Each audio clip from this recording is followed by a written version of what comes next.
भारतीय वायुसेना और भारत के रक्षा मंत्री की तरफ से ये चीज कंफर्म कर दी गई है, बयान जारी किया गया है कि जो वायुयान की दुर्घटना हुई थी, जो हेलीकॉप्टर की दुर्घटना हुई थी, उसमें भारत के सीडीएस जनरल विपिन रावत की मौत हो गई है। नमस्कार। जनरल विपिन रावत करीब 6 साल पहले भी एक हेलीकॉप्टर दुर्घटना में बाल बाल बचे थे। जनरल रावत 3 फरवरी 2015 को नागालैंड के दीमापुर में दुर्घटनाग्रस्त हुए चीता हेलीकॉप्टर में सवार थे। उस समय वो सेना में लेफ्टिनेंट जनरल के पद पर थे। कैसे याद करें सीडीएस जनरल विपिन रावत को? सर्जिकल स्ट्राइक वाले सीडीएस, कारगिल युद्ध वाले सीडीएस, पूर्वोत्तर के इलाकों में आतंकवाद से निपटते सीडीएस, चीन को हड़काते सीडीएस, अमेरिका के खिलाफ स्टैंड लेकर रूस के साथ हथियारों की डील करते सीडीएस। इसके अलावा भी बहुत कुछ हैं सीडीएस। आइए इनके बारे में बात करते हैं, विस्तार से जानते हैं कि क्या रहा पूरा घटनाक्रम जो आज हेलीकॉप्टर क्रैश हुआ है और जिसकी खबरें आ रही है, और उसके साथ साथ थोड़ा सा जनरल विपिन रावत के इतिहास में भी झांकने की कोशिश करेंगे। आज बात जनरल विपिन रावत की करेंगे जनता जंक्शन शो में। नमस्कार, मेरा नाम है अनुराग मिश्रा और ये जनता जंक्शन शो है। आज के कार्यक्रम में हम इस पूरे घटनाक्रम को 4 हिस्सों में बांट करके देखेंगे। सबसे पहले ये जानेंगे कि आज क्या हुआ और एमआई हेलीकॉप्टर का इतिहास क्या रहा है और उसकी खूबी क्या है। उसके बाद हम बात करेंगे जनरल विपिन रावत के अचीवमेंट्स की, और उसके बाद जनरल विपिन रावत के साथ जुड़ी हुई कुछ कंट्रोवर्सीज पर बात करेंगे। तो शुरुआती तस्वीरें जिस तरह से मीडिया में आना शुरू हुई, जिस तरह से यह खबर धीरे धीरे ब्रेक होनी शुरू हुई कि यह दुर्घटना हुई है, तब तक केवल कुछ तस्वीरें उपलब्ध थी जिनमें हेलीकॉप्टर जलता हुआ दिख रहा था। लेकिन उसके बाद इस मामले को लेकर के कुछ बयान आए, कुछ कयास लगाए गए, कुछ मीडिया रिपोर्ट और कुछ सूत्रों के हवाले से भी खबरें निकलनी शुरू हुई। सरकार की तरफ से कहा गया है कि कल इस दुर्घटना को लेकर के विस्तार पूर्वक बयान जारी किया जाएगा।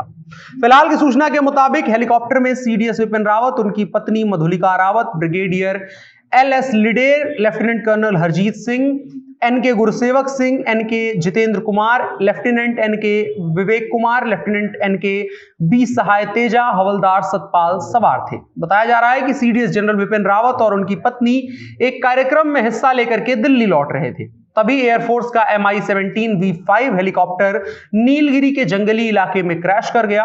मौत की सूचना की बात करें तो अभी 4 से लेकर के 14 लोगों की मौत की सूचनाएं हैं। फिलहाल इसको लेकर के कोई भी पुष्टि नहीं हुई है।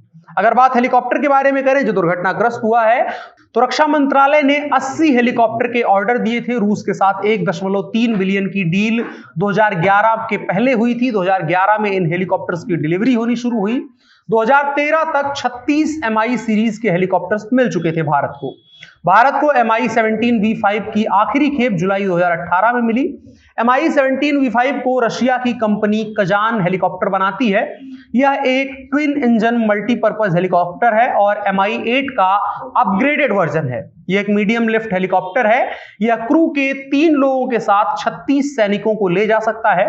दुनिया के करीब 60 देशों में 12,000 से ज्यादा MI-17 हेलीकॉप्टर के अलग अलग वर्जन मौजूद है। इसे अधिक ऊंचाई और तेज गर्म मौसम में काम करने के लिहाज से तैयार किया जाता है। MI-17 V5 की गिनती दुनिया के सबसे एडवांस ट्रांसपोर्ट हेलीकॉप्टरों में की जाती है। इसलिए इसका इस्तेमाल rescue mission, transportation, heavy lift और VVIP मूवमेंट में होता है। यह 36,000 किलो तक का वजन उठा सकता है।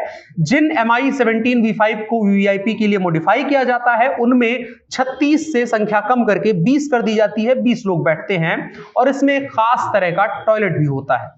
आज क्रैश हुए विमान में लगे ब्लैक बॉक्स के बारे में अभी तक जानकारी नहीं मिल पाई है। अगर आप ब्लैक बॉक्स नहीं जानते हैं, और सभी नहीं जानते हैं, तो ब्लैक बॉक्स बेहद खास होता है। यह बॉक्स प्लेन का एक जरूरी हिस्सा होता है। इसका काम विमान की गतिविधियों को रिकॉर्ड करना होता है, इसलिए इसे फ्लाइट डेटा रिकॉर्डर भी कहते हैं। यह विमान के पिछले हिस्से में होता है। यह इंजन की आवाज, इमरजेंसी अलार्म की आवाज, केबिन और कॉकपिट की आवाज को रिकॉर्ड करता है ताकि यह पता चले कि हादसे या किसी भी घटना के पहले विमान का माहौल किस तरह का था। टाइटेनियम का यह बना होता है और इस मजबूती के कारण ब्लैक बॉक्स को काफी ज्यादा सुरक्षित माना जाता है और इसीलिए इतना मजबूत बनाया जाता है ताकि ऊंचाई से जमीन पर गिरने या समुद्र में गिरने की स्थिति में भी इसमें कम से कम नुकसान हो। तो ये थी वो जानकारी जो हेलीकॉप्टर के बारे में हमारे पास है। अब बढ़ चलते हैं विपिन रावत के बारे में, उनकी निजी जिंदगी के बारे में, उनके प्रोफेशनल करियर के बारे में थोड़ा सा जान लेते हैं।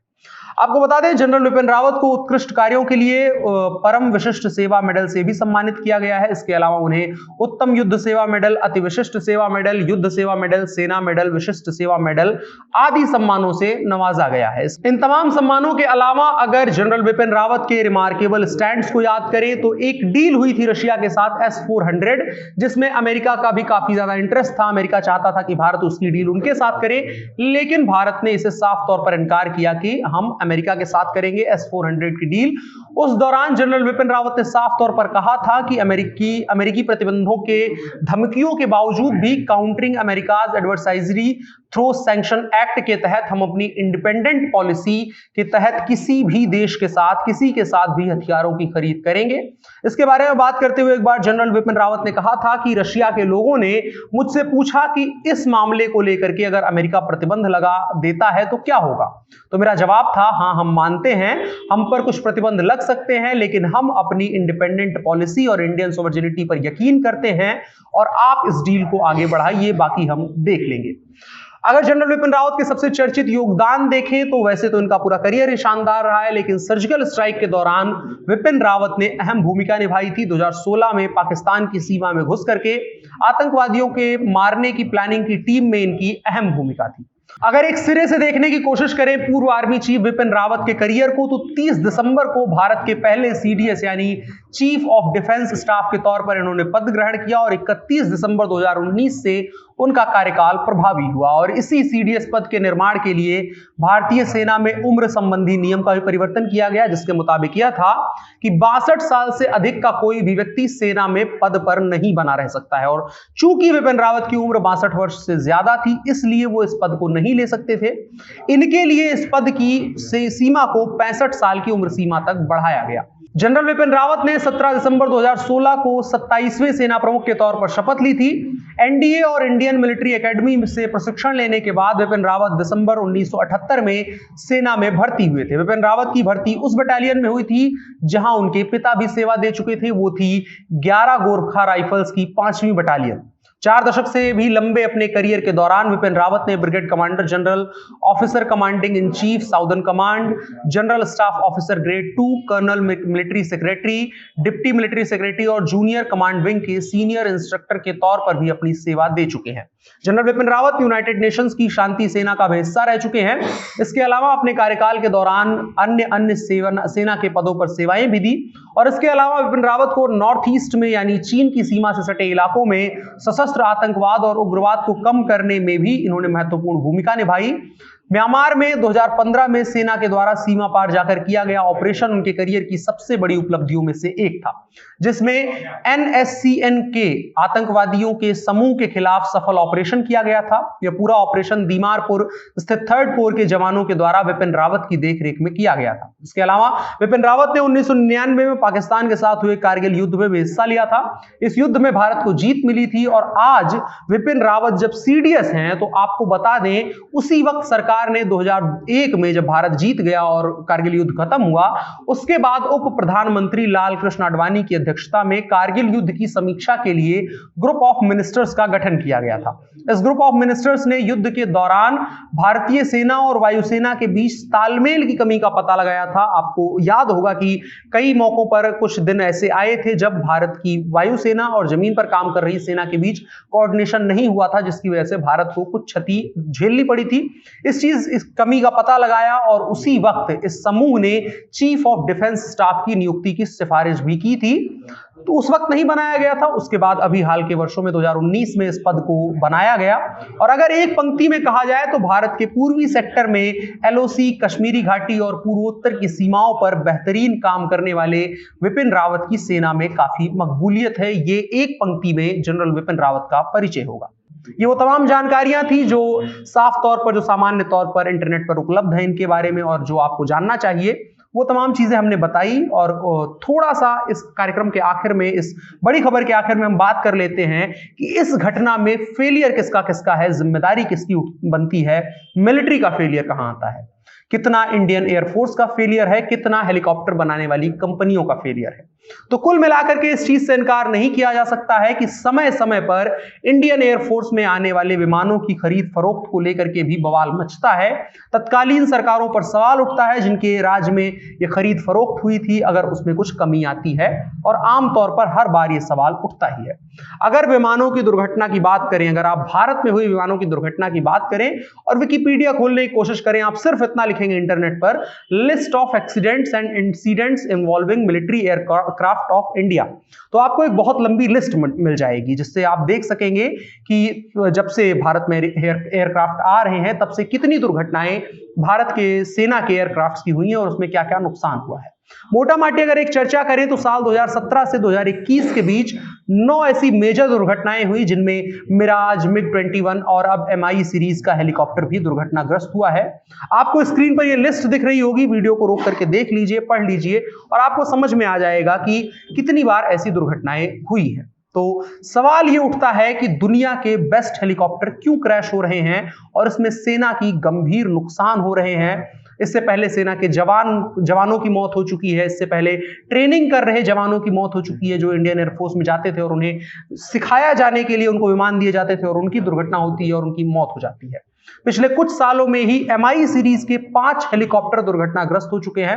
आपको बता दें 2011 में ये MI हेलीकॉप्टर इंडिया में आने शुरू हुए थे, उसके कुछ 1-1.5 साल पहले इसकी डील हुई थी और अभी तक पिछले कुछ सालों में 5 MI सीरीज के हेलीकॉप्टर दुर्घटनाग्रस्त हो चुके हैं। इसके लिए बहुत बड़े सवाल उठते हैं और अब जब CDS विपिन रावत के साथ ये दुर्घटना हुई है तो हम कंपनी का फेलियर या मिलिट्री का फेलियर के साथ साथ इस चीज से भी इनकार नहीं कर सकते हैं कि कहीं ना कहीं ये इंटेलिजेंस का फेलियर हो सकता है, इसके खिलाफ कोई साजिश भी हो सकती है। उस चीज को लेकर के भी सवाल उठेंगे, उनके भी सवाल उठेंगे। फिलहाल अभी इतना ही बड़ी खबर में आपकी क्या राय है इस चीज को लेकर के कमेंट बॉक्स में हमें बता सकते हैं। अब बढ़ चलते हैं इन शॉर्ट्स की तरफ, जो है दिन की कुछ बड़ी खबरें।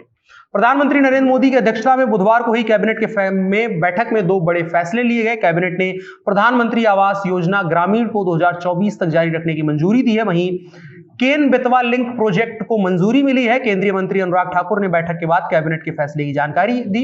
केंद्रीय मंत्री ने कहा कि सरकार ने PM आवास योजना ग्रामीण के तहत 2.95 करोड़ पक्के मकान देने का लक्ष्य रखा है। इनमें से नवंबर 2021 तक 1.65 करोड़ पक्के आवास बनाकर दे दिए गए हैं। इनको मकान बनाने का पैसा भी जारी कर दिया गया। बाकी बचे परिवार भी अपने पक्के मकान बना ले, इसलिए प्रधानमंत्री आवास योजना ग्रामीण को 2024 तक जारी रखने की मंजूरी दी गई है। इसके अलावा एक और खबर संसद के शीतकालीन सत्र से ही।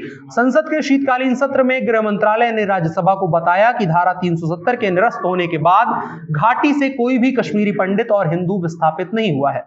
बुधवार को राज्यसभा में एक प्रश्न के लिखित जवाब में गृह राज्य मंत्री नित्यानंद राय ने कहा कि राष्ट्रीय अपराध रिकॉर्ड ब्यूरो NCRB के आंकड़ों के मुताबिक कश्मीरी पंडित और हिंदू के विस्थापित होने की ऐसी कोई सूचना नहीं है और ना ही कश्मीर में तब से कोई दंगा हुआ है। गृह राज्य मंत्री नित्यानंद राय ने कहा कि अनुच्छेद 370 के हटने के बाद 5 अगस्त 2019 से 30 नवंबर 2021 तक 366 आतंकवादियों को मारा गया है। इनमें 96 नागरिकों की भी जान गई है और 81 सुरक्षाकर्मी शहीद हुए हैं। इसके अलावा एक और खबर उत्तर प्रदेश की राजनीति से। प्रधानमंत्री नरेंद्र मोदी द्वारा समाजवादी पार्टी पर किए गए लाल टोपी वाले तंज पर अब राजनीति गर्म हो गई है। एक और जहां PM के इस कटाक्ष पर सपा अध्यक्ष अखिलेश यादव ने मंगलवार को ही मेरठ में हुई जनसभा में जवाब दिया था, वहीं आप सांसद संजय सिंह इसे RSS की काली टोपी तक लेकर गए थे। बुधवार को एक बार फिर पत्रकारों के सवालों का जवाब देते हुए अखिलेश यादव ने प्रधानमंत्री नरेंद्र मोदी के इस बयान के साथ साथ भाजपा पर निशाना साधा है। न्यूज एजेंसी ANI से बातचीत करते हुए अखिलेश यादव ने कहा कि उत्तर प्रदेश में लाल टोपी बदलाव का प्रतीक है, यूपी बदलाव देखना चाहती है। उन्होंने कहा भाजपा द्वारा किए गए वादे जुमला मात्र हैं, वो लगातार लोगों से झूठ बोल रहे हैं, उन्होंने जनता को गुमराह किया है। उनसे सवाल पूछिए कि क्या उन्होंने अपने वादे पूरे किए हैं, क्या किसानों की आय दोगुनी हुई है, क्या युवाओं को नौकरी मिली है। आज के इन शॉर्ट्स में इतना ही। अब बढ़ चलते हैं आज के कानून के हिस्से की तरफ। आज के कानून में सुप्रीम कोर्ट की एक टिप्पणी है। सुप्रीम कोर्ट ने कल केंद्र सरकार से कहा कि वो गुजरात और हरियाणा में झुग्गी झोपड़ी में रहने वालों द्वारा रेलवे संपत्ति में अतिक्रमण के मुद्दे पर कड़ा रुख अपनाए और उनके पुनर्वास के संबंध में फैसला करे। इस संबंध में सर्वोच्च न्यायालय ने केंद्र को समय सीमा के साथ एक नीति विकसित करने का सुझाव दिया है जो सभी मामलों के लिए भविष्य की व्यवस्था के रूप में कार्य कर सके।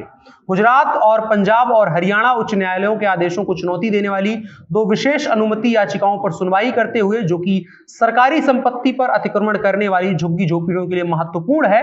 इन पर सुनवाई करते हुए सोमवार को न्यायमूर्ति एम खानविलकर की अध्यक्षता वाली एक पीठ ने रेल मंत्रालय और राज्य सरकार से कहा था कि सरकारें और नगर निगम गुजरात और हरियाणा में रेल पटरियों के पास रहने वाले झुग्गी झोपड़ियों के निवासियों के पुनर्वास के लिए एक योजना तैयार करने का काम अति शीघ्र करें। आज के कानून के हिस्से में इतना ही। अब बढ़ चलते हैं कार्यक्रम के आखिरी हिस्से की तरफ, जो है नसीहत। आज की नसीहत इतनी सी कि फेक खबरों से बचिए, संयम रखिए और चीजों की जो आधिकारिक पुष्टि है उस चीज का इंतजार करिए और उसके बाद ही किसी चीज पर यकीन करिए। फिलहाल के लिए जनता न्यूज़ शो में इतना ही।